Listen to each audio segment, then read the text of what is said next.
Mas mais do que isso, está precisando mudar um pouco de princípio. Aí eu me lembro de um outro congresso, onde Remy foi trucidado quando fez uma colocação num congresso e todo mundo disse, olha que absurdo, é aquele certo. E no congresso seguinte as pessoas começaram a dizer que ele estava certo.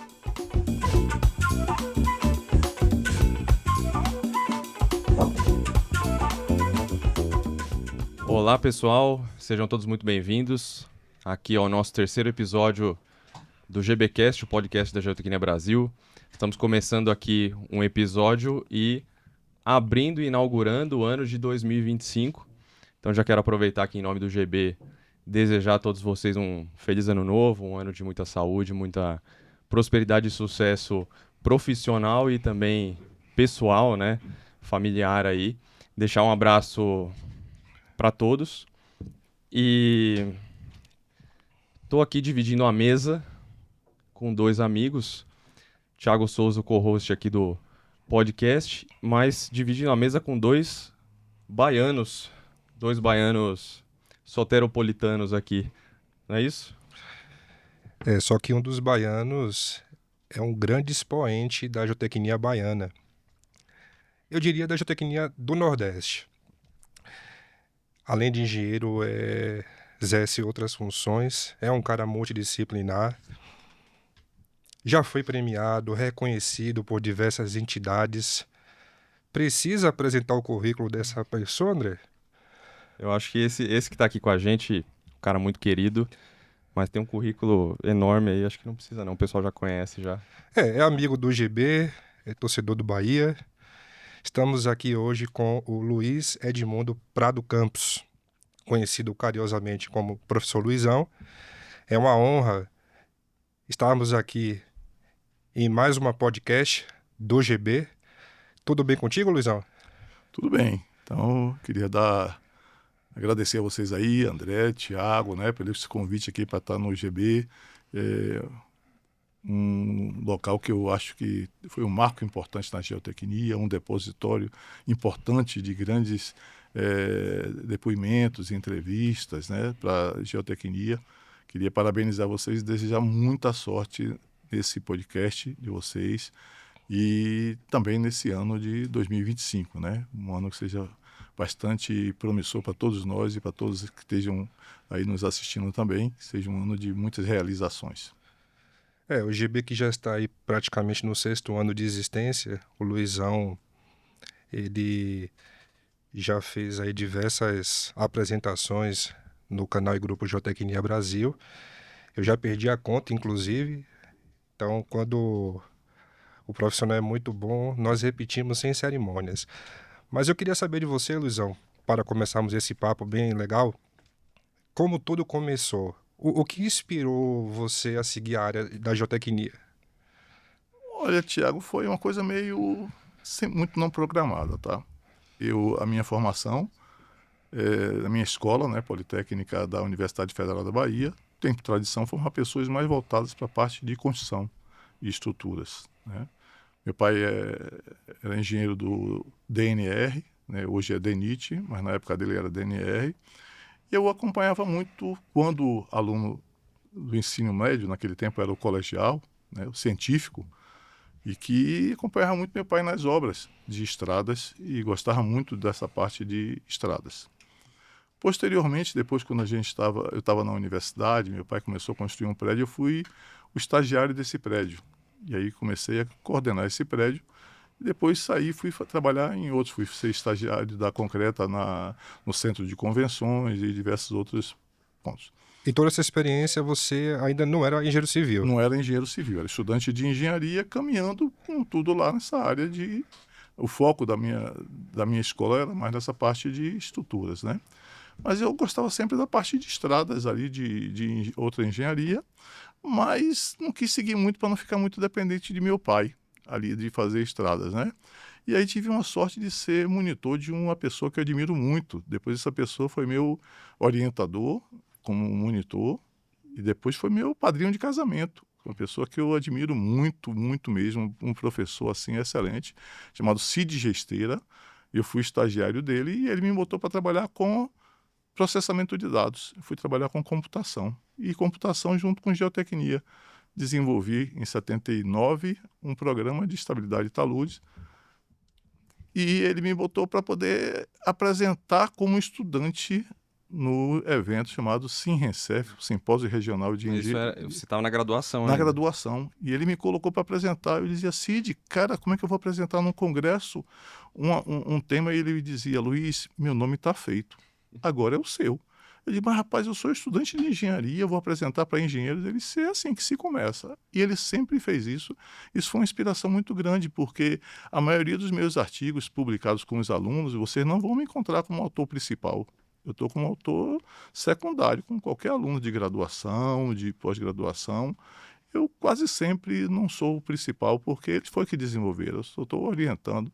Então, eu sempre gostava disso, né? Digo, olha, quem tem que elevar o nome são os meus alunos, e eles é que merecem por essa inspiração desse grande professor que eu tive, que foi o professor Cid Gesteira. Mas, ô Luizão, o professor Cid era da área de geotecnia. Não, ele era da área de geotecnia. Cid era um cara assim muito multidisciplinar, ele era aquele coringa, né? Ele era, o foco dele era estruturas, hoje computação, foi diretor do Centro de Processamento de Dados, mas depois ele foi resolver um problema na engenharia química, que estava com um problema no mestrado, ele foi para lá, depois foi para o meu departamento, que era Ciência e Tecnologia dos Materiais, onde tinham 3 áreas, a área de concreto, a área de geotecnia e a área de engenharia de minas. E então eu fiquei nessa área de geotecnia, comecei a trabalhar com ele, e depois que eu me formei, eu comecei a ensinar nas universidades, comecei a ensinar computação, na Universidade Estadual de Feira de Santana, quando eu estava começando um curso de engenharia civil, ensinava computação também, introdução à ciência dos computadores na Universidade Católica, e ensinava mecânica do solo, substituindo o professor Moacir Schwab na Escola Politécnica da UFBA. Aproveitando, Luizão, você trouxe aí como referências o seu pai, o professor Sidney. É conhecido por todos que a geotecnia baiana tem os decanos. Isso. Tem um tataravô, que começou com Hernani Sobral, o bisavô, que no caso é o professor Moacir Schwab, o avô, o Erudino Pousada Presa, que eu sou suspeito, é quem representa boa parte da minha formação geotécnica. Como essas pessoas influenciaram a sua formação, a sua vida como geotécnico, como pessoa? Dr. Hernani é um motivador muito grande, cara. Assim, Dr. Hernani era um profissional mais focado em cimento, né, da BCP, mas fez o primeiro trabalho de geotecnia, que foi trabalhar com massa P, né? Ele fez uma livre docência nessa área e teve uma visão de encaminhar o professor Moacir Schwab para fazer um mestrado nos Estados Unidos. Da Purdue University. Exatamente.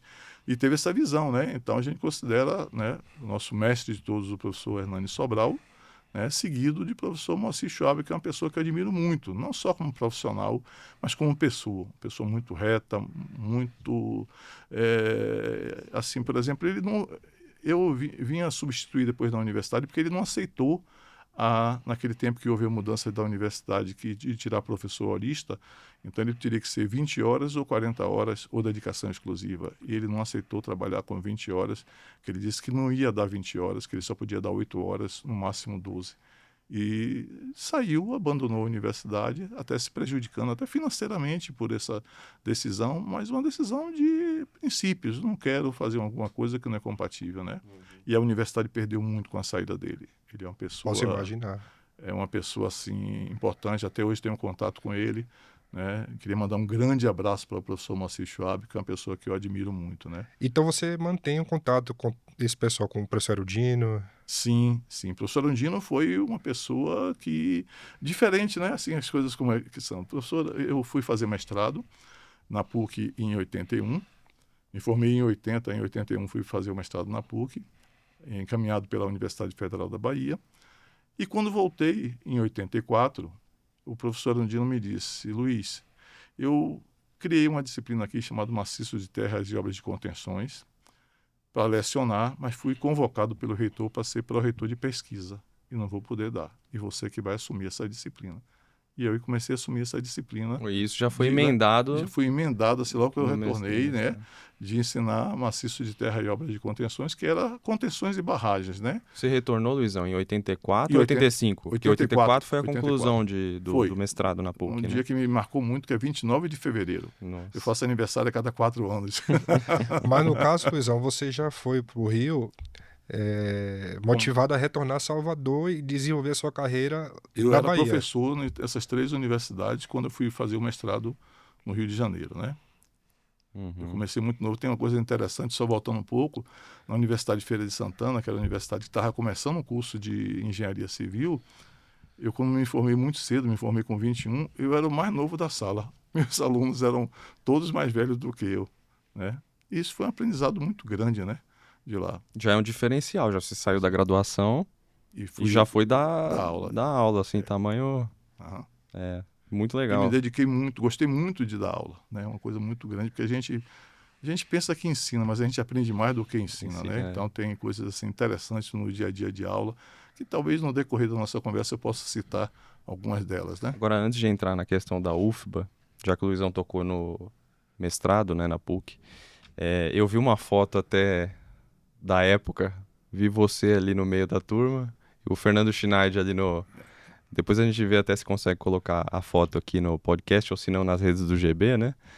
Mas vocês foram contemporâneos ali de mestrado, Fomos. né? Você e o professor Fernando Schneider, né? Isso. O Carrijo não foi seu colega de... Depois, quando eu fui fazer doutorado, que eu acabei não finalizando o doutorado. Tá. Ok. A Carrilho eu já conheci, depois quando retomei a PUC em 94. Mas a turma de mestrado era bem cosmopolita, digamos assim, né? Tinha gente do Pará, da Colômbia. Era bastante diversa, né? A gente viu na foto, né? Então, além do professor Schneider, quem é que mais figurava nessa época? Porque foi uma época ali, uma época de ouro ali da PUC-Rio, inclusive nos anos subsequentes também, né? E até hoje, que a PUC-Rio é uma referência geotécnica aí, né? E como é que foi isso, Luizão? Muito bom, muito bom. Muito interessante, assim, foi uma turma muito unida.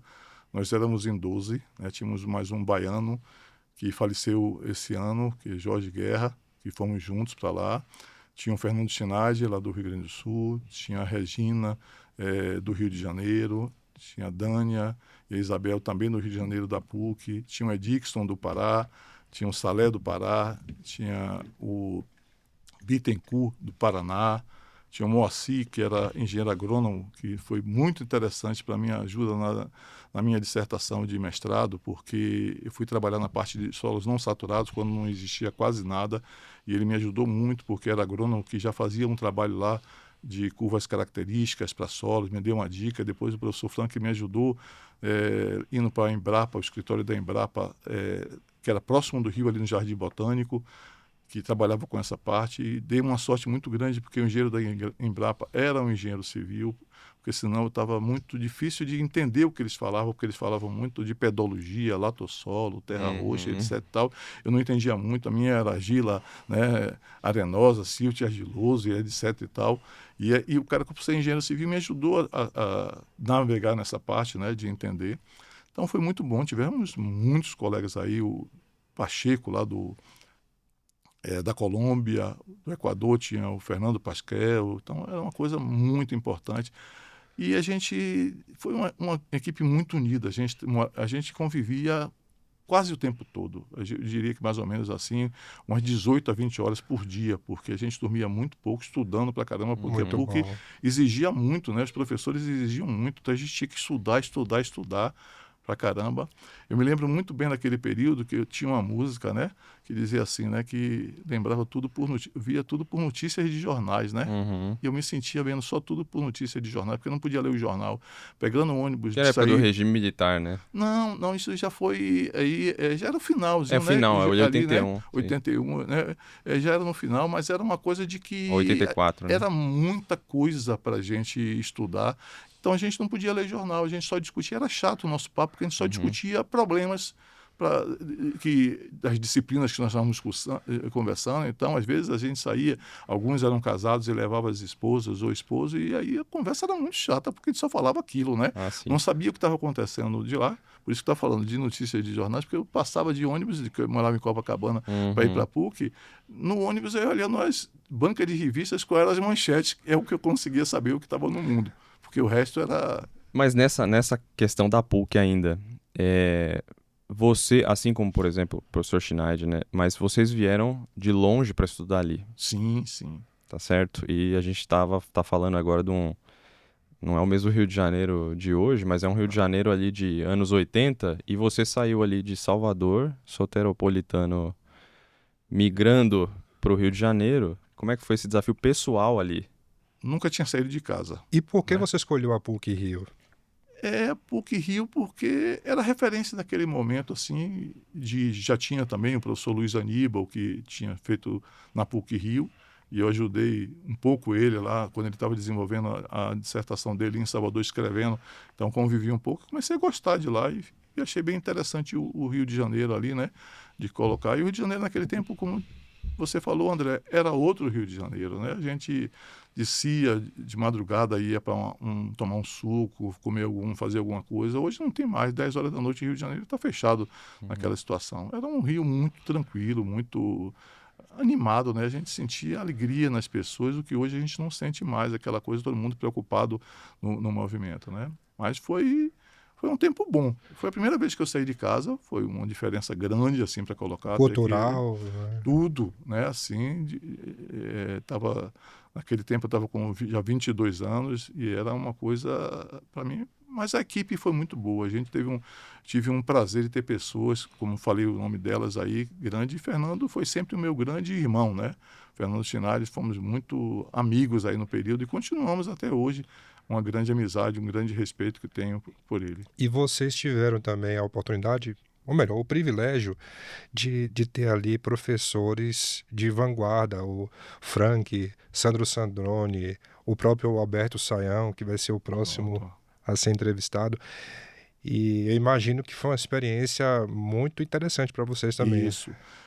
O Sandrone, o Leandro, né, o Sérgio Fontoura, que foi meu orientador junto com o Leandro, né, o professor Franklin, que é uma pessoa que eu admiro muito. Eu, quando recebi a Defesa Civil, uma medalha da Defesa Civil Nacional, eu homenageei a ele, agradeci a ele. Ele me mostrou muito esse lado de ter um lado social. Eu visitava muito com ele em trabalhos de extensão da PUC, as comunidades de baixa renda, o que me deixou encantado a trabalhar nessa parte, que me levou também a puxar para poder ter essa visão também mais social da engenharia, né? Então tive pessoas, o Saião não, porque o Saião era uma ou duas turmas na frente da minha, ainda era aluno naquele Ah, período, ele não estava interessante. ainda como, ele era da turma de Denise Gescovitch e Bernardo, né?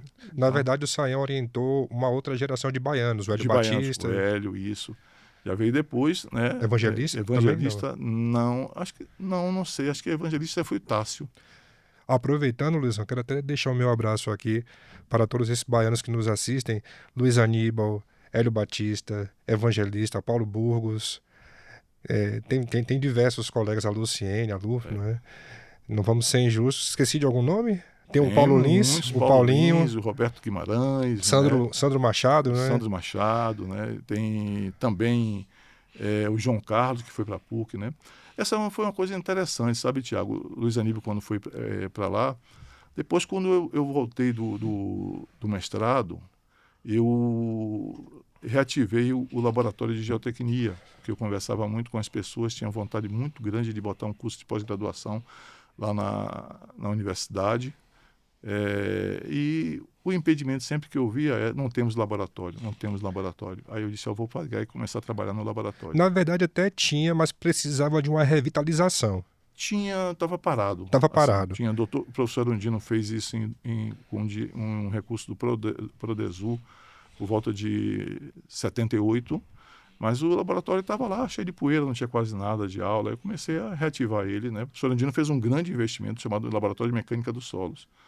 Depois, em 84, nós reinauguramos o laboratório com o nome Laboratório de Geotecnia, em função de um grande coisa que nós conseguimos, que foi uma doação de laboratórios pela construtora Norberto Odebrecht, de um laboratório da Rodia, que era uma empresa suíça que estava saindo do Brasil, estava vendendo o laboratório, e a gente conseguiu que a Odebrecht comprasse e doasse o laboratório, que foi o grande A diferencial. Rod tinha instalações no Rio de Janeiro também, né? Ou não? A Rodia era no Rio de Janeiro. A gente comprou esses laboratórios lá em Muito Duque de legal. Caxias, no laboratório deles, que eles tinham saído.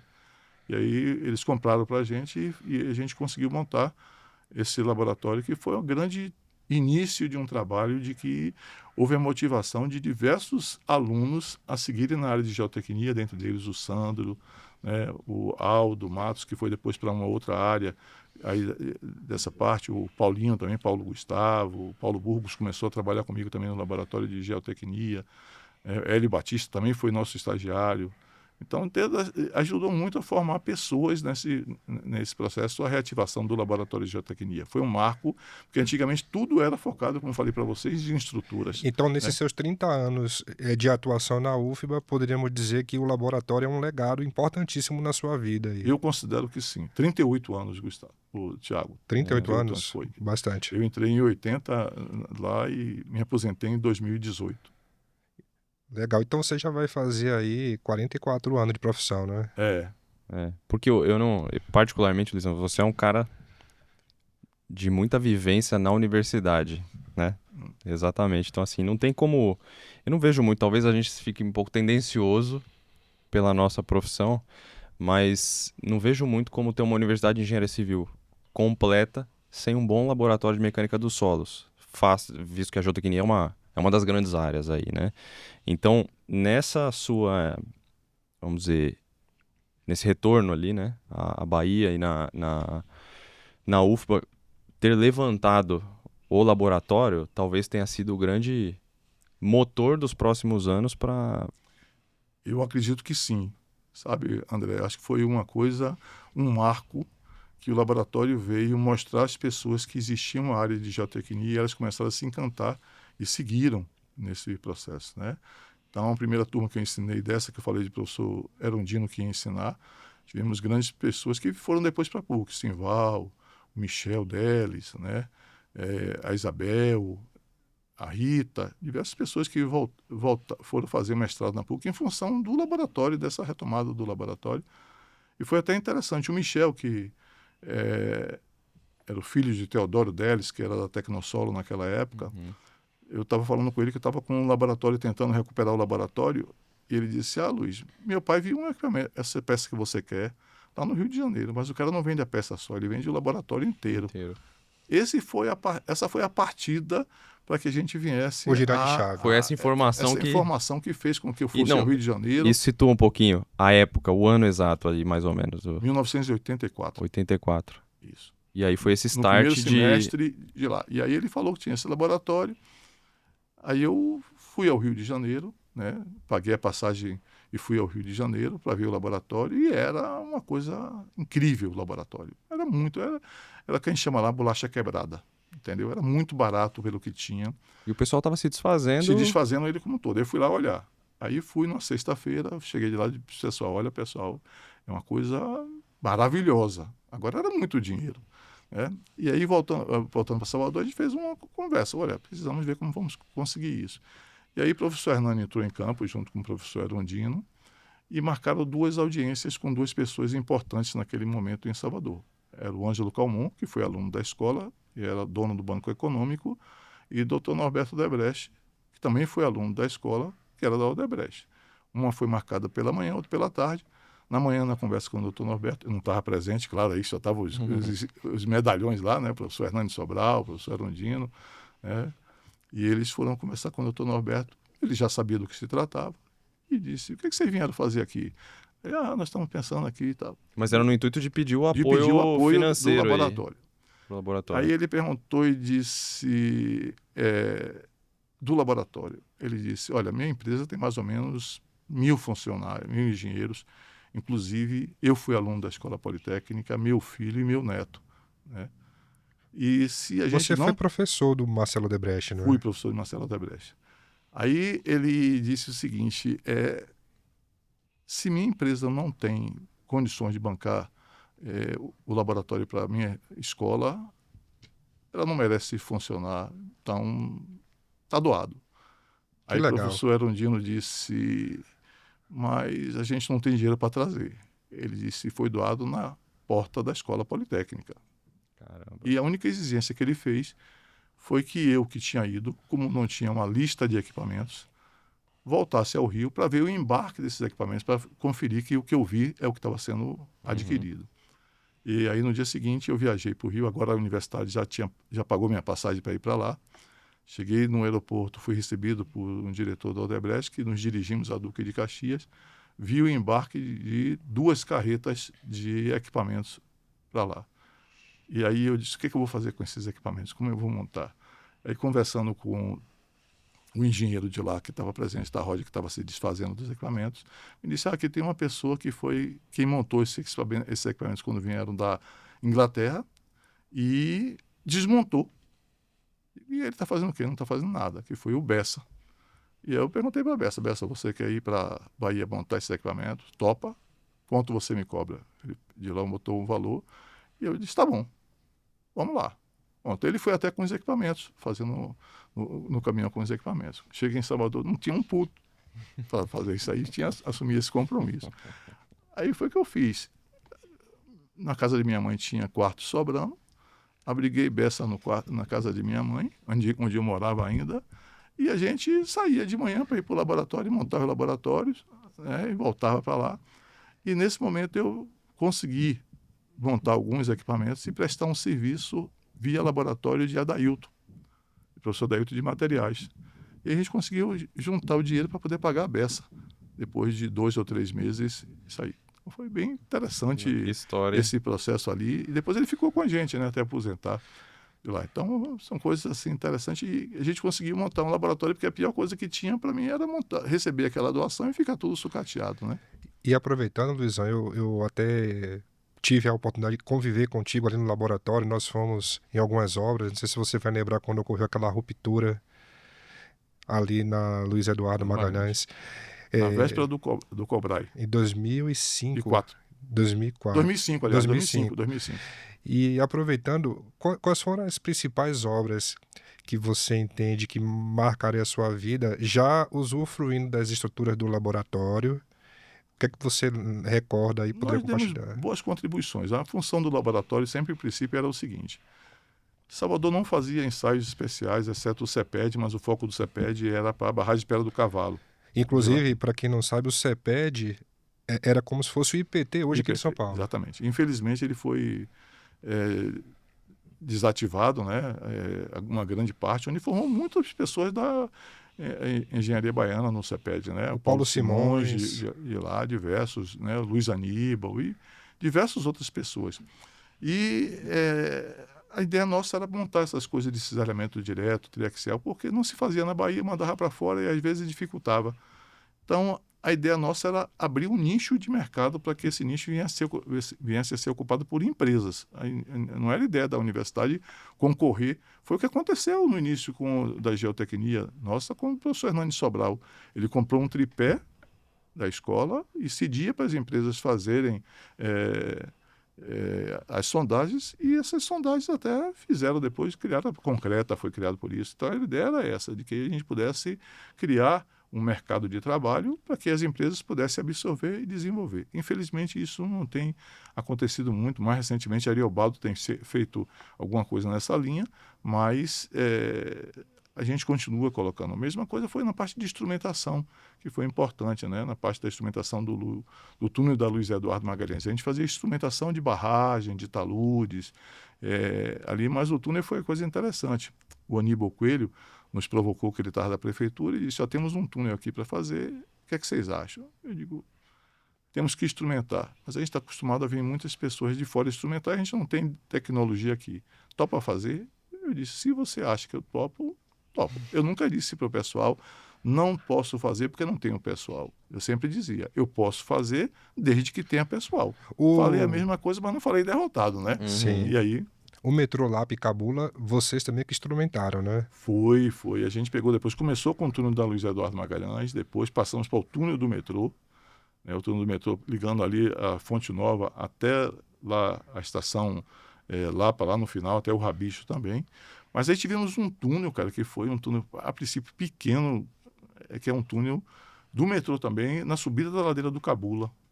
Sim, era um túnel bem pequenininho, mas um túnel que nos deu mais trabalho do que o outro, porque era um túnel em solo, em aterro, onde a geratriz superior do túnel estava a 1 metro da pista. E a pista não podia parar. E se tivesse uma ruptura da frente de escavação, abria um buraco na pista, né? Com ela funcionando. Um sinkhole, e aí Em entrava pleno carro funcionamento. em pleno O funcionamento. projeto foi desenvolvido lá mesmo, na Bahia? O projeto foi uma parte que foi feita pelo professor Maffei. Ok. Né? Então, é uma coisa... Esse túnel deu uma dor de cabeça grande. A gente instalou a instrumentação os pinos na via no sábado de carnaval, com os carros passando, tirando fino na gente. Foi uma coisa assim impressionante. Deu dor de cabeça para a gente. Mas além da instrumentação de túneis, como atividade de extensão, vocês também fizeram muita instrumentação em encostas. Pode falar um pouco para nós dessa experiência, os desafios? Instrumentamos diversas... Desculpa te interromper, Luizão, mas assim, imagino que a maior frente da sua atuação na carreira é mais voltada à parte de contenções e estabilidade de encostas. Isso. Né? E como é que foi isso aí, né, no quesito da instrumentação? Apesar que foi mudando muito, sabe, André? Começamos com essa parte de encosta, que foi o meu tema da minha dissertação de mestrado. Me encantei muito. Salvador tinha muitos problemas de deslizamento de encostas. Até hoje tem, né? Ainda tem até hoje, numa proporção menor do que tinha antigamente. Né? Antigamente, qualquer chuvinha, a gente via uma quantidade grande. Hoje, a gente está conseguindo já passar de ver os grandes investimentos que existiram, né? Na parte de encosta e também da convivência da própria população com essa parte de encosta. Mas foi a parte das encostas que eu trabalhei muito. Naquele tempo estava começando o solo grampeado em Salvador. Vim até participar de um congresso aqui em São Paulo, que saíram fazer uma redação comigo até hoje, né? Porque as pessoas falam que o solo grampeado aqui era com proteção no grampo, sem proteção no grampo, com revestimento, sem revestimento, tal. E eu disse, rapaz, na Bahia a gente faz teste solo grampeado sem grampo. Aí foi uma gozação danada, né? Porque eu não sei se os grampos funcionam no momento que você impermeabiliza e deixa a água entrar. Né? Mas é um risco, porque se tiver algum tipo de vazamento de alguma coisa, você está contando com uma sucção que ainda não é a prática do dia a dia, da parte, vamos dizer assim, de engenharia do dia a dia. Está muito ainda na parte ainda teórica, mas para você conseguir garantir numa prática de engenharia a sucção, acho que ainda a norma não... Tem dúvidas na norma, eu acho que não pode, que ela coloca que não, mas segundo meus colegas que a gente tem discutido na norma, é dúbio, porque eles dizem assim, você tem que dizer qual é a condição de saturação. Só que quando você trabalha, por exemplo, com permeabilidade, que você fala permeabilidade, você pode falar permeabilidade porque a permeabilidade é única, porque o solo está saturado, única para aquela condição, com aquele índice de vazio daquelas situações. Mas quando você fala condutividade hidráulica, ela varia bastante, porque depende do teor de umidade, do grau de saturação que está o material. Então, não é um valor único, não é o coeficiente de permeabilidade. Então, quando você vai trabalhar com solo não saturado, que eu acho que é bem interessante isso, mas há necessidade de se estipular um pouco a respeito disso para dar uma garantia ao projetista. Porque você diz, olha, eu vou fazer alguma coisa, faço ensaios na umidade natural, vejo qual é a parte da resistência do solo não saturado, mas quem garante para você isso? Quem garante que não vai ter uma ruptura de uma tubulação e vá colocar... Eu tinha justamente anotado até uma dúvida mais técnica relacionada a isso, né? Porque nessas rupturas de talude, em que você, na verdade, estava contando, pensando agora em Mor Colombe, tá? Que você estava contando com uma coesão um pouquinho maior e que, na verdade, é uma coesão parcialmente falsa para a condição saturada, né? Eu, às vezes, vejo pessoal... assim, acho que tem que ter uma grande prudência em relação a essa definição no projeto de contenções, ou enfim, na análise de estabilidade de taludes, porque se você vai muito arrojado na coesão, às vezes a coesão aparente, a saturação, vai te passar uma rasteira, tá certo? Como é que você pensa isso em relação aos projetos e no laboratório, se vocês desenvolveram muita coisa nesse sentido ou não? Porque tem muita gente que pesquisa, né, essa relação do saturado, não saturado, sucção, etc. Né? Eu acho que está bastante avançado hoje, André. Por exemplo, na minha época, como eu falei para você no mestrado, não tinha quase nada. Eu tive que buscar algumas coisas, né? Foi bem interessante que eu, no princípio da minha dissertação, antigamente a gente falava tese, né? Porque não tinha doutorado ainda muito naquela época, eu ia estudar parâmetros de resistência de solos. Né? Então, decidi fazer isso e naquela época eu estava namorando uma menina em São Paulo. E aí eu disse para o meu orientador, eu vou a São Paulo e vou aproveitar, vou no IPT, que eu fiz um estágio de um mês e meio no IPT, no último ano da minha formação de graduação. Fui lá para o agrupamento geotécnico, trabalhando com o Zé Maria, e o professor Faisal era o diretor do agrupamento geotécnico naquela época. Depois no segundo mês, fui para Campos do Jordão trabalhar com vôlei, Pedrosa, lá naqueles escorregamentos de lá de Campos do Jordão. E sempre me encantei com essa parte de solos não saturados e voltei fui em São Paulo. O pessoal, não queria que eu comentasse muito, porque a dissertação estava muito no início, não vamos abrir ainda, vamos amadurecer. Eu digo, mas eu vou lá. Fui conversar com o vôlei, eu tinha um papo com o vôlei, disse, vôlei, estou fazendo isso, queria também ouvir você e tal. O vôlei me tira da gaveta a tese dele, disse, sua tese está aqui. Puf, ele tinha feito a tese. Aí eu chego do Rio com a tese debaixo, a tese está pronta. Aí dei sorte naquele momento, porque o professor Morgenstern estava visitando a PUC. E aí ele disse, olha, lá, o professor Fred Lund, lá no Canadá, está desenvolvendo alguma coisa com a parte de sucção.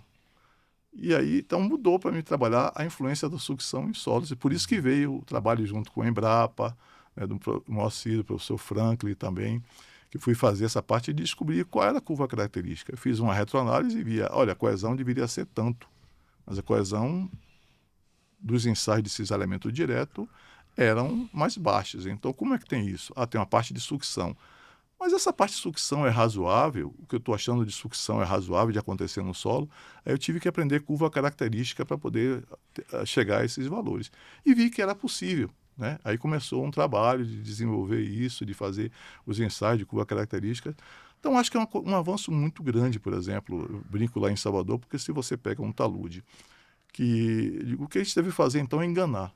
Já que o problema só acontece num período de chuva, eu vou botar um guarda-chuva para que o solo não veja aquilo ali. Então, a gente dá mais uma drenagem e proteção superficial, conseguiria fazer obras muito mais baratas, enquanto não tinha dinheiro para fazer, que o normal era fazer o quê? Coletam os ensaios, até hoje ainda se faz isso, eu também até recomendo hoje, enquanto a gente não tem essa segurança jurídica, que o faça. Faz o ensaio de cisalhamento direto ou triaxial de uma condição inundada ou saturada, fatalmente os parâmetros vão lá para baixo. E você tem que botar obras robustas, tipo... Mas a nível de projeto, que hoje você tem a sua consultoria, né? LEPC? Isso. Consultoria, né? Mas a nível de projeto, quando a gente sabe que muitas vezes nós não temos todos esses ensaios. Então, como é que você faz se precaver, essa questão de impedir a entrada d'água, etc., os cuidados aí? Sempre deixo alertas e converso com o cliente dizendo o seguinte, olha, existe essa possibilidade, mas não temos segurança jurídica para poder fazer, porque qualquer tipo de problema que exista nos dá uma insegurança, mas é muito mais barato. Os projetos são desenvolvidos para soluções saturadas. Tá? Ainda, eu acho que a gente tem que evoluir para as condições não saturadas, porque isso reduz bastante os projetos e permite que a gente faça muito mais coisas para uma sociedade que tem um recurso pequeno, né? A gente vê a situação. Mas acho que há necessidade ainda muito de que haja uma evolução muito técnica, acadêmica, para isso transferir, para dar uma segurança aos projetos. Porque os projetistas, alguns fazem isso, mas quando você vai perguntar assim, com base em quê? Qual foi o valor que você fez? Fica muito no vazio. Né? Um ensaio, por exemplo, de cisalhamento direto, quando eu faço uma comparação entre o ensaio na umidade natural e inundado, eu sempre procuro saber a época que eu tirei. Porque Perfeito. se eu tiro uma amostra num período chuvoso, vai dar quase bem semelhante o outro, dependendo da profundidade que tiro. Mas se eu tiro no momento da seca, o material está com uma sucção muito elevada, que é perigoso você utilizar isso, entendeu? Então a gente precisa ter uma técnica, a academia, ajudando junto com a técnica, orientar o pessoal de como deve fazer isso na prática. Aí entra também a cultura dos ensaios. Dos ensaios, condição seca, condição inundada. Isso.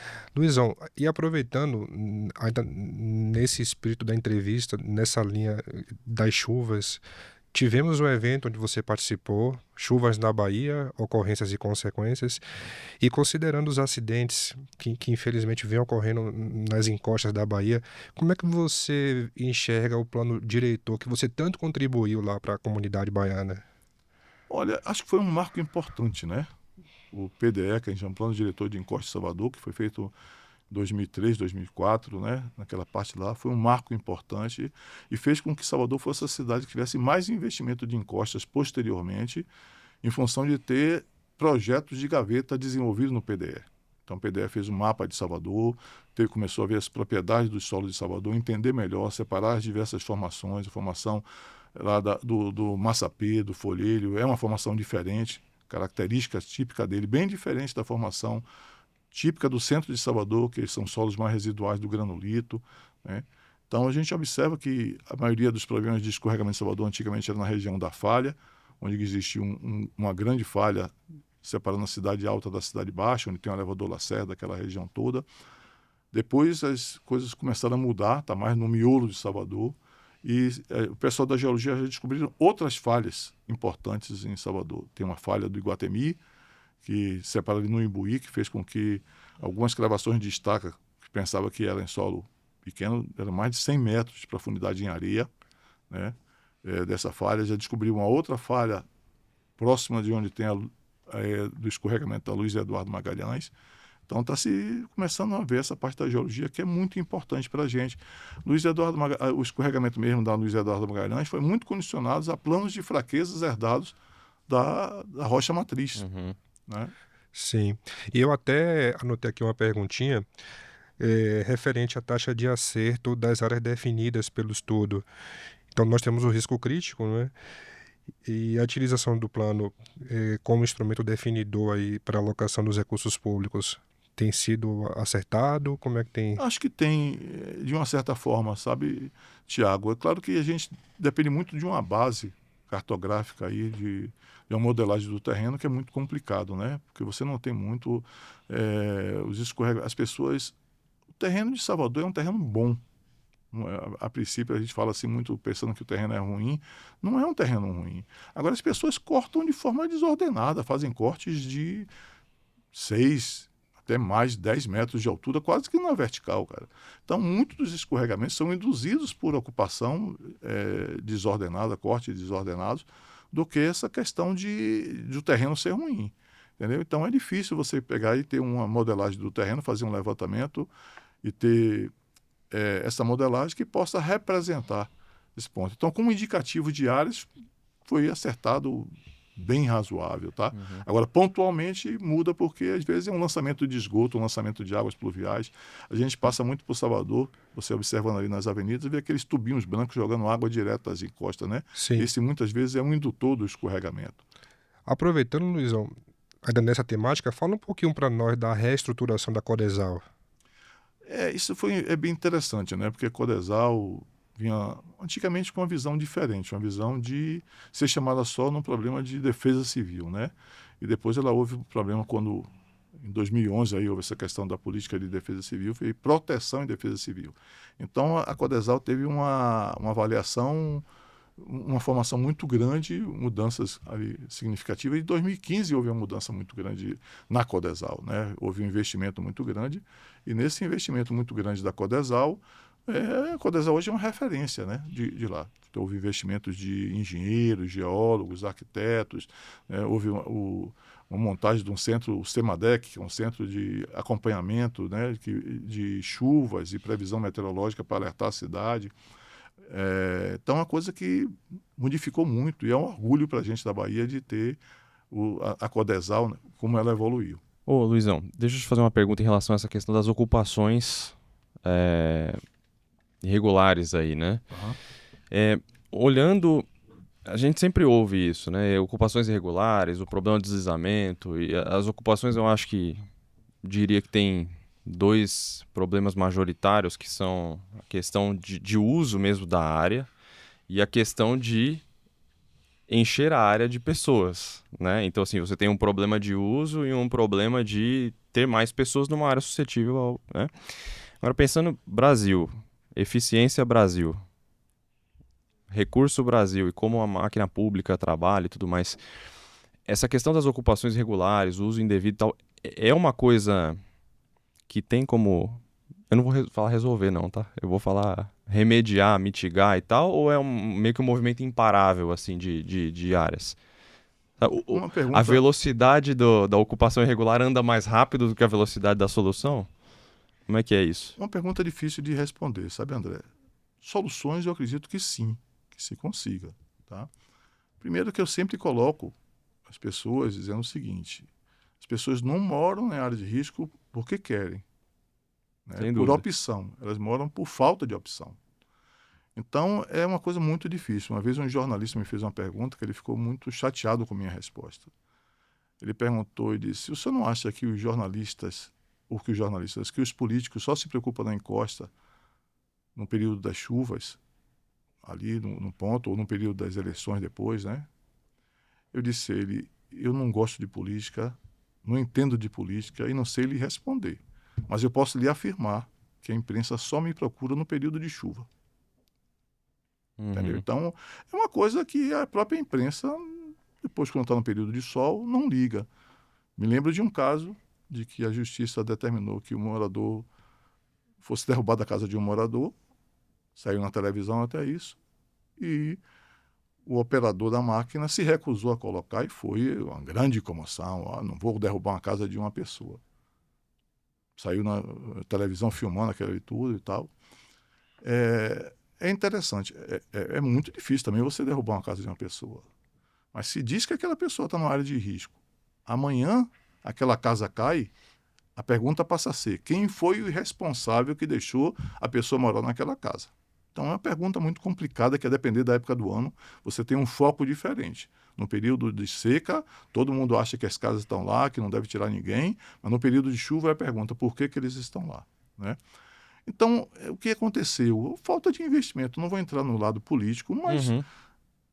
antigamente tinha prédios, né, do BNH, etc. Tal, tinha alguns prédios daquilo ali. Depois houve aquela paralisação e as pessoas começaram a migrar do interior para a cidade. O interior começou a ficar mais dinâmico, agrícola, mais industrializado. As pessoas começaram a mudar para a cidade. Não Salvador somente, no próprio interior da Bahia também tem isso, né? Começaram a ficar na cidade. E as áreas que tinham de ocupação eram as áreas de encostas, começaram a ocupar de qualquer jeito. Então começa a cortar, pega uma parte, a gente tem uma cultura meia velha de fazer algumas coisas, de não saber ocupar direito a encosta. A gente sabe fazer, até a classe rica também era muito disso. Aplana o terreno para poder construir uma casa em cima de um terreno plano. Então faz cortes e pega aquele material que cortou e joga do lado de jusante. Tá tentando transformar no plano, Não né? é nem um aterro, eu vou matar assim, bota fora e joga ali, né?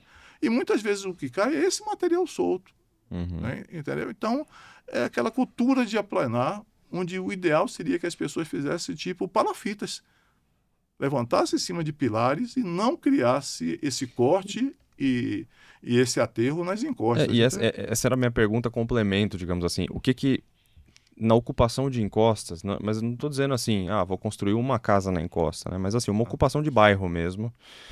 Como você falou, especialmente movido por necessidade e tudo mais, mas o que que daria para... quais são as grandes medidas para que até os problemas sejam mitigados ali? uma vez a gente estudando essa questão dos escorregamentos em Salvador com a ADMA, quando a ADMA voltou de fazer, finalizou o mestrado dela, voltou lá para a Bahia e foi fazer um projeto de desenvolvimento regional, né? E a gente detectou o seguinte, que tinha algumas áreas que não tinham escorregamento, bem parecido com outras. E a gente foi ver a forma de você induzir a ocupação leva a isso. Por exemplo, qual é a forma da gente, de engenheiro, tem de ocupar uma encosta com as vias? Fazer as vias não é paralela, porque senão não sairia do plano, né? Mas uma via o máximo possível de declividade suave, cortando as curvas de níveis, entre aspas, quase que paralelas. Uhum. No momento que a gente faz isso, a gente faz corte de um lado e aterro do outro. Tá? Mas se as vias fossem perpendiculares às curvas de níveis, as casas se desenvolveriam paralelas às curvas de níveis. As casas estariam no Entendeu? plano. Estariam no plano. Então, no lugar onde a gente viu que o acesso era via escadaria, as casas se desenvolviam mais planas e não tinha escorregamento. Então, olha que desde o início da ocupação, da forma de que você começa a ocupação, você pode induzir ou não problemas no futuro. Uhum. Né? Então, acho que isso é uma coisa importante, porque as pessoas começam a ocupar de forma desordenada, vai ocupando uma encosta de qualquer jeito, depois vem o poder público a fazer as vias de acesso, que muitas vezes é difícil, são vielazinhas bem apertadas. Né? Então, acho que é importante. E também tem uma outra coisa, né? Essas casas começam a cobrir a encosta e dificultar que a água entre, que é o grande vilão. Então, às vezes, até essa ocupação, se não jogar as águas do telhado diretamente das encostas ou colocar sumidouros, coisas desse tipo que injete água na encosta, às vezes até o tipo de ocupação pode ajudar algum tipo de problema, que muitas vezes o que acontece é que a parte de baixo faz cortes maiores do que deveriam e aí acaba desestabilizando como um todo. Luizão, e no caso das contenções? Ultimamente, pelo menos nos últimos anos, o noticiário, de modo bem incisivo, traz rupturas de solo grampeado, cortinas atirantadas, de modo demasiado na Bahia. É culpa do projetista, é culpa do executor, é culpa da chuva, é culpa de quem, no caso? A qualidade está diminuindo. O A que está chuva nunca acontecendo? pode ser a culpa, né? Porque a gente tem que prever aquilo ali. Eu acredito, sabe, Tiago, que temos que entender um pouco mais. Eu tenho procurado tentar fazer isso aí. Agora, como presidente do Núcleo da Bahia da BMS, vou tentar fazer alguns eventos a respeito disso, de discutir um pouco sobre essa questão de solo grampeado. O solo grampeado, as pessoas têm colocado muito uma face simplesmente de proteção, e que o grampo vem e faz uma curva de 90 graus. O que a gente vê muito é o cisalhamento com a tela QM1 que coloca muito pequena. Então, é importante a parte da cabeça do grampo, que muitas vezes as pessoas estão colocando, preocupado muito mais com a ruptura lá interna, e a gente está vendo ruptura muito mais superficial, que merece ser estudado mais isso aí. Então, é importante essas questões. E as outras também são questões de às vezes de projeto também, né? Já vi alguns deles que os projetos consideraram parâmetros de materiais, aquilo que a gente discutiu, de solos não saturados, e os solos acabaram ficando saturados por rupturas de tubulações, né? Então você vai dizer assim, mas eu previ que não tinha, as tubulações não iam romper. Eu acho que é difícil a gente prever isso, por isso que eu falo que nos projetos eu volto atrás, considerando mais o solo saturado, porque a gente não tem um respaldo jurídico ainda para os projetistas desenvolver alguma coisa desse tipo, porque qualquer tubulação que venha acontecer de problema, a gente passa a ser Você é pego de responsabilizado. surpresa por uma coisa que não estava no script, né? Uhum. Ô, Luizão, fazendo uma pergunta em complemento a essa do Thiago sobre o solo grampeado, né? Você mencionou o vôlei ali. E eu me lembro de uma contenção que tive um contato com o professor vôlei, e ele falava da questão da drenagem, né? E ele mencionou alguns testes que fizeram no laboratório da Poli, não sei se foi informalmente ou não, mas alguns testes testando furo, ranhura, tubo comercial, etc., em DHPs. Né? E ele falava que, na opinião dele, ali pelos testes que foram feitos, os DHPs ranhurados, né, eles eram mais eficientes, menos suscetíveis à colmatação. E aí eu queria complementar a pergunta do Thiago, te perguntando sobre esses dispositivos de drenagem mais eficazes. Tá? Porque se justamente o intuito é não deixar a água entrar ou fazer de tudo para que ela saia, né? O que seria de drenagem mais eficiente ainda? Olha, o mecanismo de ruptura em São Paulo, ali na Serra do Mar, é um pouco diferente lá de Salvador. O mecanismo deles, eles têm muito mais um solo de pequena espessura, que a água entra, encontra a rocha e forma uma percolação paralela à rocha. Em Salvador, o nível d'água está muito embaixo. A rocha é muito fraturada, então a gente não consegue encontrar nível de água para lá. Então, eu não tenho essa experiência, Tiago, para lhe dizer. Agora eu vou fazer, Tiago, André, vou lhe dizer uma outra coisa, tá? Há um tempo atrás, eu estava no laboratório quando um engenheiro da Embasa me mostrou um material. Chegou lá com um material que estava dando um problema de um vazamento, aparecendo nas galerias de umas barragens da Embasa. E ele mostrou lá e disse, Luiz, eu não sei o que é isso. Tá? Fiz uns ensaios, era um material parecendo assim uma gosma, uma água viva, né? Meio de coloração amarronzada, ferruginosa. E eu fiz um ensaio e digo, olha, não sei o que é da parte física. Tive a sorte de ser relator de um congresso de geotêxtil. E o Marcos, lá do Rio de Janeiro, apresentou um problema de colmatação de ocre. E aí eu comecei a dizer, poxa, olha o que ele falou naquele ponto aqui, está parecendo com isso, do ocre. E aí vou fazer uma outra comparação diferente isso com o que você está falando, né? Assim, do ponto dos furos de ranhura, o furo. que eu acho que é importante. Acho que essa experiência de vôlei é muito interessante. Eu vou procurar estudar um pouquinho melhor. Acho que é até mais fácil de você fazer, às vezes, com arco de serra, fazer aquilo ali, do que estar com a máquina de furar, porque a máquina de furar, às vezes, você tem que ter energia, e lá no campo, às vezes, não está. Com isso, quando você já não leva pronto. Mas, mais do que isso, está precisando mudar um pouco de princípio. Aí eu me lembro de um outro congresso, onde Remy foi trucidado quando fez uma colocação num congresso, e todo mundo disse, olha que absurdo, é aquele certo. E no congresso seguinte, as pessoas começaram a dizer que ele estava certo. Então, o que acontece? Esse ocre, ele acontece muito pela percolação em materiais que têm óxido de ferro, e quando ele entra em contato com a pressão atmosférica, ele vira essa gosma, que entope o dreno. Então, os nossos drenos, né, eles são feitos geralmente inclinados para montante, para que a água pegue aqui, desça e vá. Quando você faz isso, ele fica com a pressão atmosférica aqui dentro. Então, o ocre vai aparecer dentro do tubo. Então, foi que o Remy colocou isso assim. Vou botar o dreno para o contrário, que todo mundo achou que era um absurdo, mas ele ficava sempre saturado. Ele tinha que encher o tubo para a água sair na ponta. E aí o ocre ia aparecer cá na ponta, e não mais cá. Então, é um outro ponto que a gente tem que investigar. Muito interessante. Né? De que mudar a cultura de fazer, ao invés de o dreno para cima, começar a fazer o dreno para baixo, para ele ficar sempre saturado. No final você vai ver que é quase a mesma coisa de resposta da linha freática, porque aquele cai e vai, esse aqui ele sobe um pouco, então aqui vai dar um pouco de pressão, mas já dava no tubo também, né? Então são coisas importantes que a gente tem que estudar, aí já sai do ponto de física para uma parte de química de solos, né? Ou biologia de solos, alguma coisa desse tipo.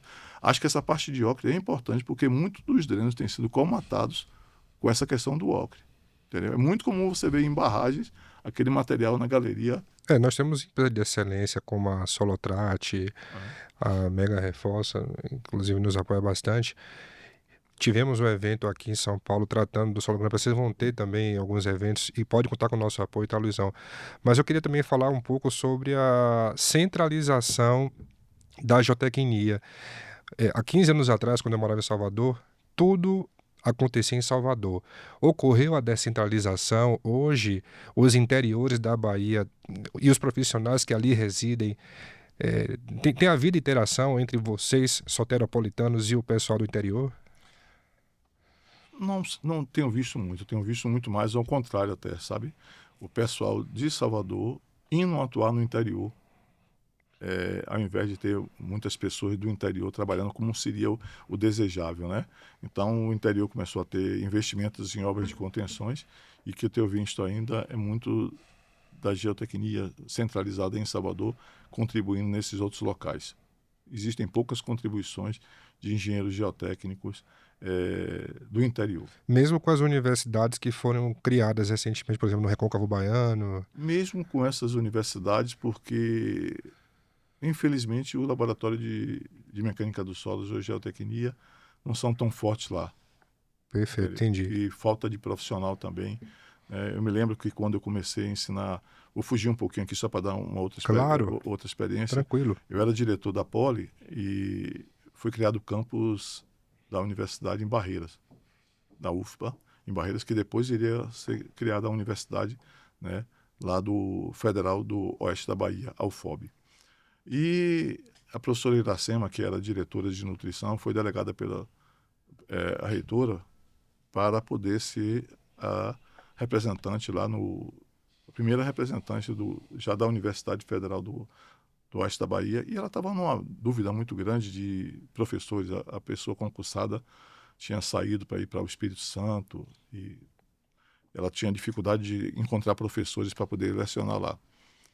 E eu dizia a ela, professor Iracema, uma universidade nova como Barreiras, procure fazer um investimento numa área para professores de dedicação exclusiva, numa área que vocês achem interessante e concentrem nela. Os outros, contratem pessoas locais para ser professores de tempo parcial, porque vai ser difícil você não contratar um professor de geotecnia para vir para cá, e ele sozinho, ele vai estar esperando a oportunidade para ir para um outro centro que vai fazer. Não vai existir muito isso. Antigamente era diferente, as universidades, quase todas, os professores eram horistas, como começou um tempo lá de professor. No meu tempo de aluno na Politécnica, poucos professores, você contava a dedo, os professores que eram em tempo parcial. A maioria era profissionais do mercado que davam aula muito bem e transmitia conhecimento daquela parte do mercado. E aí falei para ela, não consegui, professor. Aí fiz uma loucura na minha vida, que foi dar aula em Barreiras para os longe, alunos hein? que iam formar. Eu pegava o avião na sexta-feira de tarde de Salvador, chegava em Barreiras de tarde, dava aula de 6 da noite às 10 da noite para os alunos, depois no sábado de 8 da manhã às 18, depois no domingo de 8 a meio-dia, saía da universidade e ia para o aeroporto pegar o voo para Salvador. Isso toda semana, Luizão? Semana sim, semana não, a Por cada 15 dias. quanto tempo que foi essa Ia ser um maratona? semestre e foram 2 anos nessa Nossa. situação. Gostei muito do Oeste da Bahia, muito.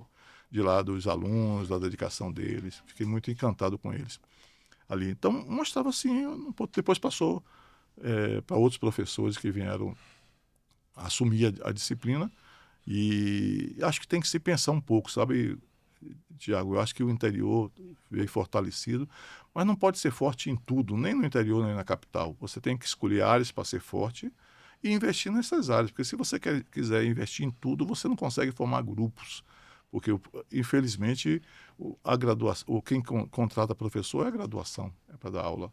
Eles entram e depois vão formar na pós-graduação. Então, quem é o balizador, no fundo das universidades, acaba sendo quantidade de disciplinas para o professor lecionar, no concurso, na definição de vaga para concurso, entendeu? Então, acho que tem que investir muito ainda até que a geotecnia no interior seja tão forte quanto na capital, né? E um ponto importante, Luizão, você comentou da tua época de diretor da Politécnica, saindo um pouco da esfera geotécnica, já que você tem uma formação bem multidisciplinar, o que motivou você a uma candidatura de presidência do CREA, que na sequência você foi eleito, você foi presidente aí por um tempo? Compartilha conosco o que motivou, os Na desafios verdade, enfrentados. entender qual foi o momento que surgiu no coração do Luizão de se candidatar, de poder participar. Porque é um desafio inusitado comparado ao desafio que você já tinha na E UFBA. louvável de ter um geotécnico presidente do CREA Bahia, né? Vou voltar um pouco, né? Como todo professor universitário tem horror a CREA. Acha que CREA não presta para nada e tal, tinha essa visão. Como diretor, se eu não me engano, alguma coisa da ordem aí de 2011, o CREA encaminhou uma correspondência para a Escola Politécnica pedindo que a Escola Politécnica indicasse uma pessoa, um conselheiro para o CREA, para a instituição. Cheguei no meu conselho universitário, na minha congregação, e disse: olha, o CREA está pedindo isso. Quem vai? Ninguém. Aí eu disse: já que ninguém quer e a gente critica tanto o CREA, eu vou. Aí fui para lá, fui coordenador nesse primeiro mandato de 3 anos, fui coordenador da CEAP, né, que é a parte de ensino, né, e atividades profissionais. Depois acabou meus 3 anos, houve o rodízio de vaga da universidade, porque era engenharia, arquitetura e geociências. Ainda os arquitetos estavam dentro do CREA naquele período. E aí acabou o meu mandato, ia ser indicado outra pessoa, e aí a ABENC me impediu que eu voltasse a ser candidato, e aí fui candidato pela ABENC no segundo momento. E aí fui coordenador da Câmara de Civil. E pude ver o quanto é interessante o CREA na vida, que a gente é besteira da universidade ficar com essa visão de lá, de querer se afastar do CREA. É muito importante que tenha uma visão, tá? Muito interessante. Então, aprendi muito, né? Acho que ajudei muito também lá no CREA, e acabou o meu mandato em 2016. Contribuição dada, finalizei. Aí vem um colega, um ex-aluno, dizendo: Luiz, a gente precisa mudar o CREA, não sei o quê. Eu digo: rapaz, eu estou fora, já dei contribuição. E ele foi, insistiu muito, e aí eu topei a entrar nesse processo. E fui para o interior fazendo campanha nesse processo, fui eleito. Né? Talvez até por uma discordância do pessoal que estava lá, se dividiram, e aí eu, que era o menos, vamos dizer assim, cotados, acabei sendo... Foi um mandato, Luizão? Foi 2013? 18, não. Não, lá no CREA. No CREA eu tive um mandato, se eu não me engano, 2013 a 13 e 16. 16, mais ou menos. Alguma coisa dessa época. Nesse tempo, um bom tempo ali vamos dizer, de atuação, o que você conseguiu ali lidar, coisas que você conseguiu colocar em prática, você acha interessante nesse sentido? Primeiro, entender algumas coisas, porque como funciona o CREA, né? A gente sempre coloca, né? O CREA não é para defender o engenheiro, né? Como a gente sempre coloca ali. O CREA defende o engenheiro quando ele está defendendo que a engenharia seja realizada por engenheiros e não por pessoas Não não habilitadas. habilitadas, né? Então, nesse ponto, ele defende a engenharia, tá? Mas fui entender mais isso, por exemplo, a coisa que me surpreendeu muito é que, numa primeira discussão de um prédio que tinha caído, e o pessoal chegou e ia arquivar o processo porque eles, olha, a pessoa que estava construindo não era habilitada.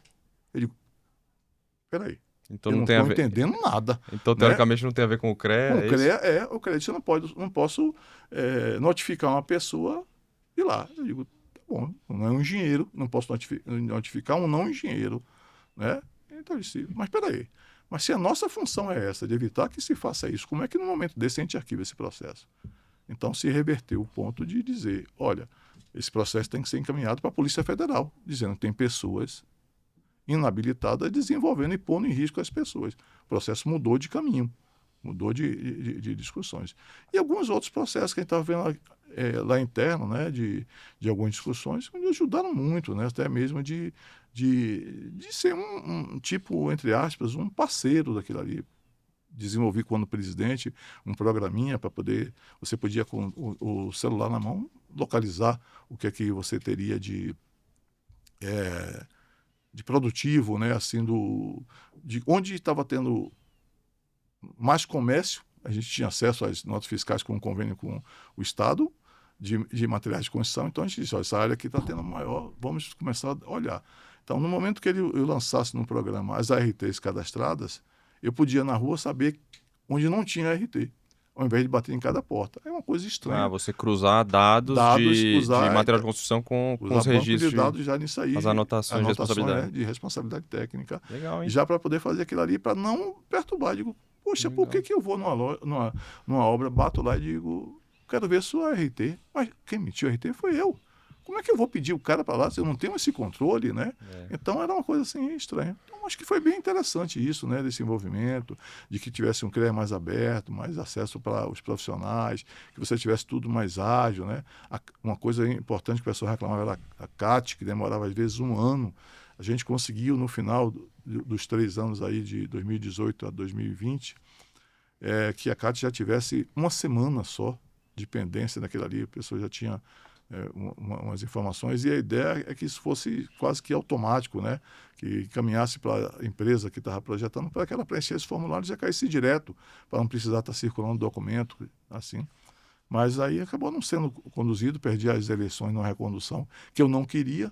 Essa parte inicialmente, quando eu comecei a gestão, não queria, porque eu queria voltar para terminar meu doutorado na universidade. E acabei me aposentando no meio do caminho, que não voltei mais. Aí disse, tá bom, então vou dar uma contribuição, mas eu perdi por um voto.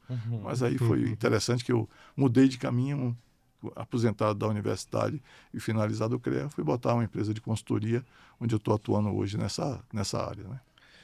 E Luizão, falamos de instrumentação de túnel, de encosta, de chuvas, do laboratório, dentre muitas atividades de extensão que você se envolveu. Se você tivesse que olhar para trás, você faria alguma coisa diferente?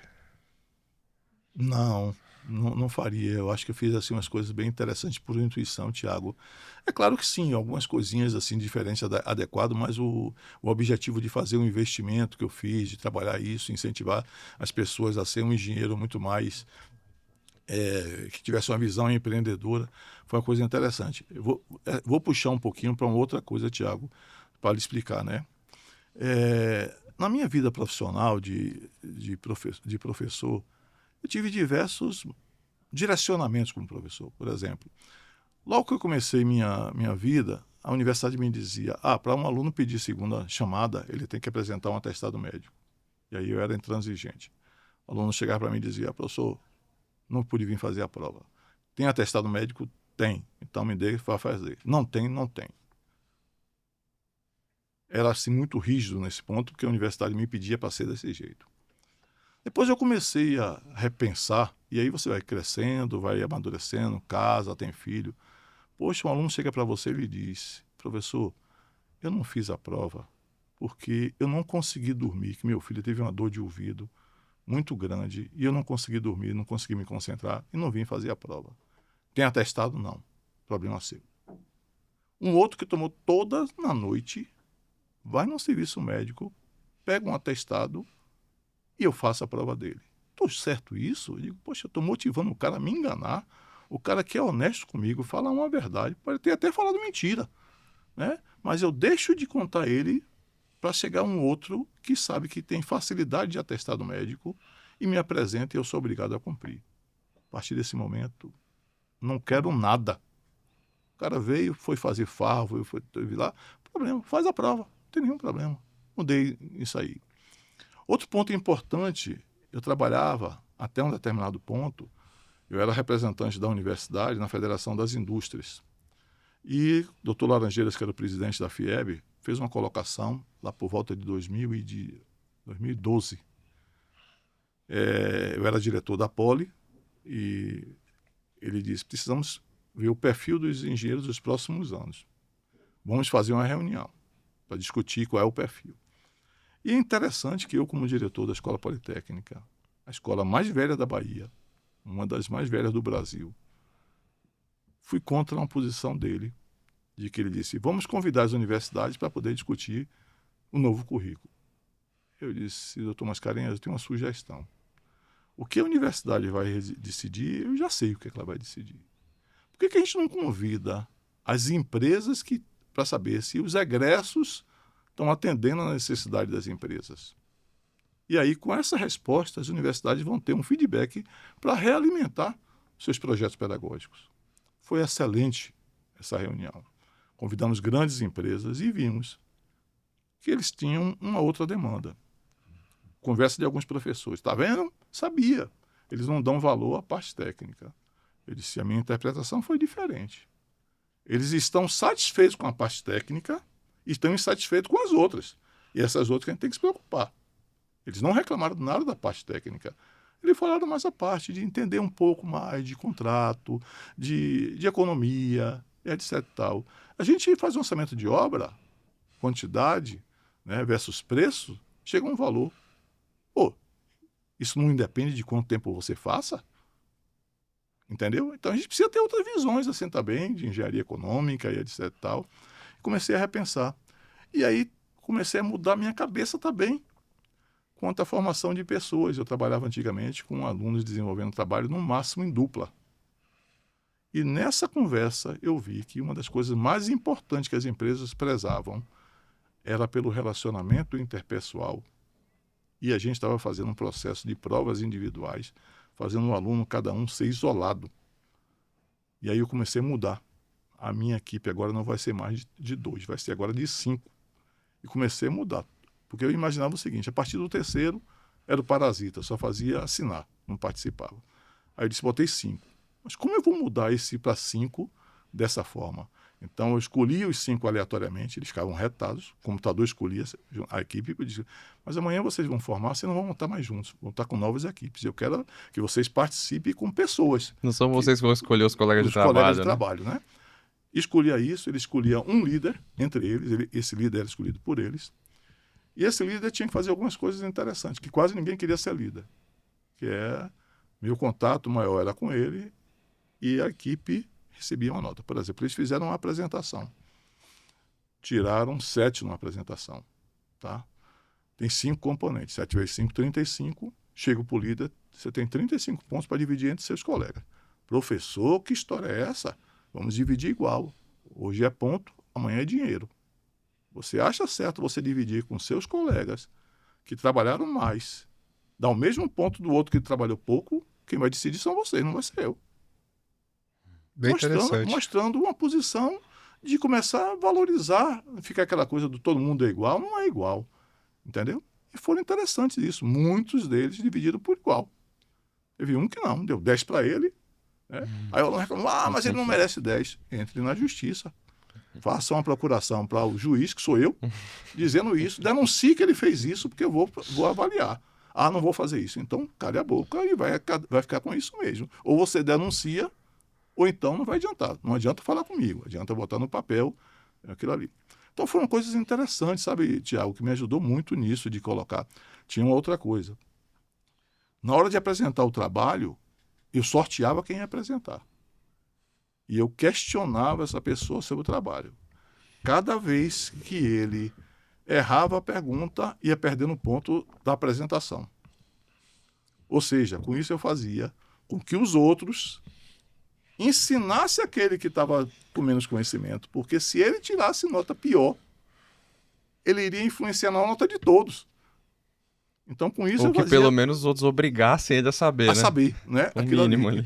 Então começou a fazer um processo de união deles, entendeu? Sim, bem De legal. colocar.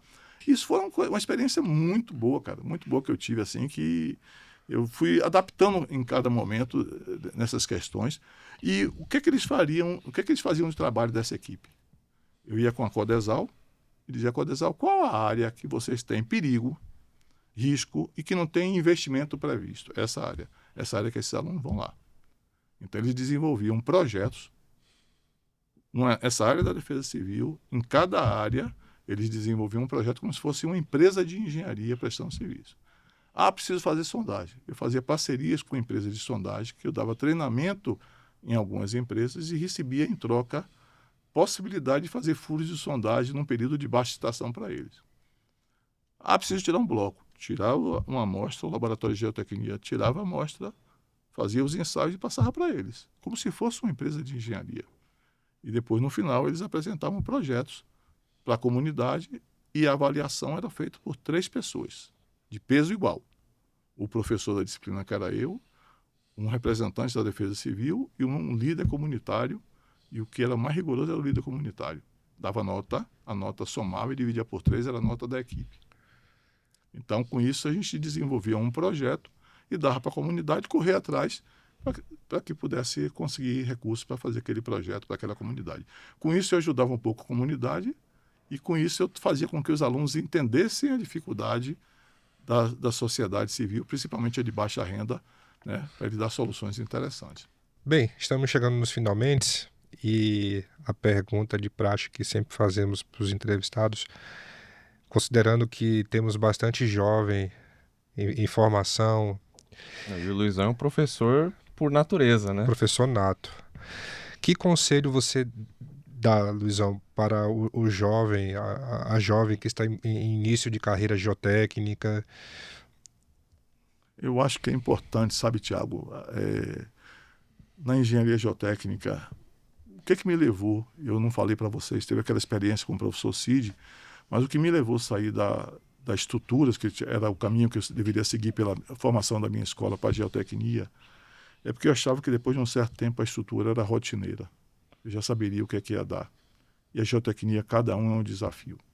Cada terreno é um desafio. Você não morre de tédio na geotecnia, né? Então é uma coisa importante que eu acho aquilo ali. Então você tem que ter humildade, ouvir mais do que falar, né?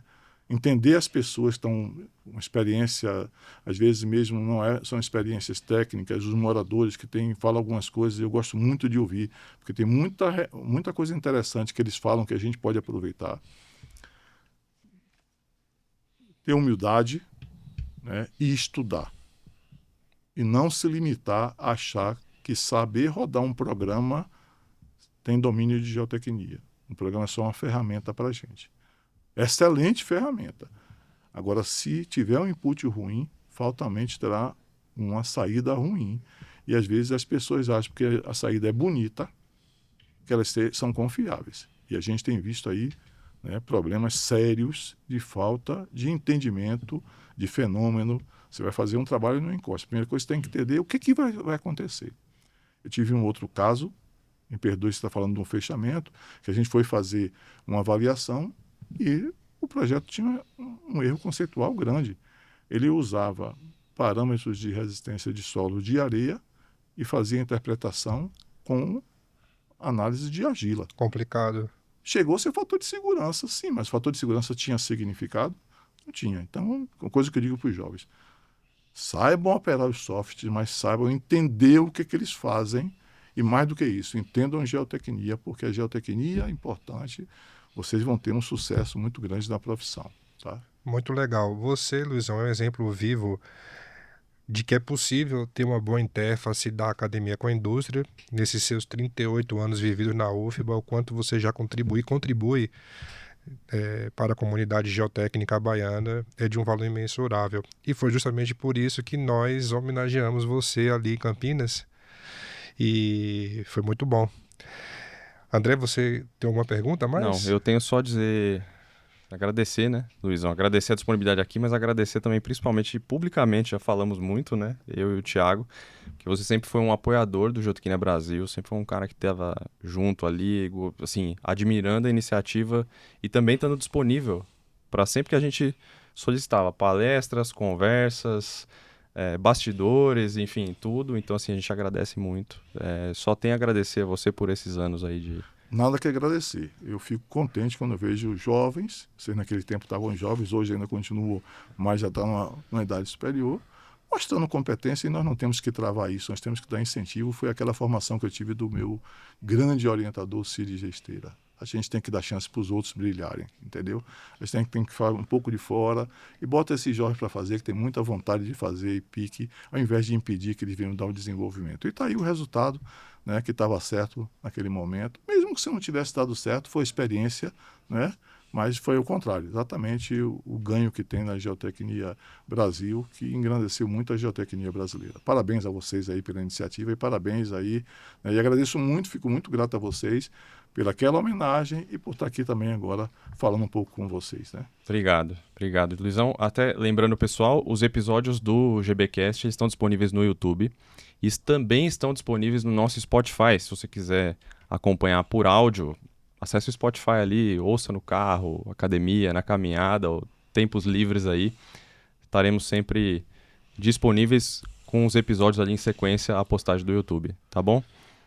Ok, o Luizão já está na iminência de pegar o voo de volta para Salvador. Agradecemos mais uma vez a sua participação e vamos finalizar com um brinde, já inaugurando aqui a nossa Opa! Obrigado, caneca gente. GB. Até a próxima. Tchau, tchau. Até a próxima. Tchau, tchau. Feliz ano!